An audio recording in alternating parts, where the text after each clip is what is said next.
I remember my draft experience was a lot different than yours. I'm at your house, and remember at that time the draft was on a Sunday. Yes. And so I come up that Saturday, and I'm spending the night with you. I'm at your house. Harold Green also was in that draft, and so I'm looking, and I know I hadn't really heard from anybody, so I thought the first round was likely off the table. But everybody had a grade on me somewhere between the first and the third round. We definitely thought between 2 and 3. We thought 2 and 3. That is correct.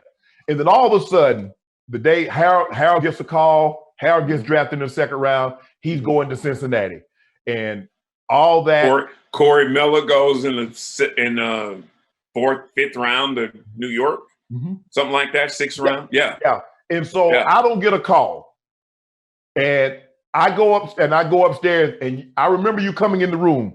What did we talk about? We talked about that. Guess what? All you want is a change. All you want is a change, and that was Sunday night. Yes. Remember, the other few rounds were the next day on that Monday. Correct. And so I was like, look, man, I know you're disappointed. And you're like, man, I've done this. And I was like, look, I know you're disappointed, but hey, it doesn't matter where you get drafted. All you want is a change. You go home, you go to bed, you go to sleep. We get up the next morning, eat breakfast. We go over to the stadium to work out. You get a call from Dan Reeves, who, by the way, is a fellow Gamecock. Dan Reeves calls, I'm going to Denver.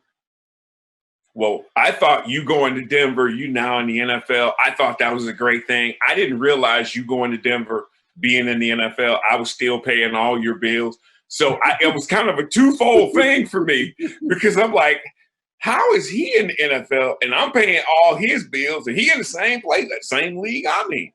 But no, I thought that was, it was different in the fact that when you left high school, you were considered one of the best athletes as a senior in the state of Georgia. Set a triple jump record in the state of Georgia, which I think still stands. It does. When you left college, you were one of the most dominant, whatever division you guys were in at the time, college wide receivers in the history of the sport. I think those two things, along with the fact that I was in front of you and I already had a measure of success, had you go, I know I can do it because he's doing it. And I've done everything he's done. So I know I can do it. But wait till they get a load of me, because they getting ready to see somebody that got no pride. And I always say that's the most dangerous person. The person that has no pride and no ego. You need to be real careful about them. And of course, the rest of your career is history. You know what to do. Hit the subscribe button to become an official member of Club Shay Shay, where we always do something for two something.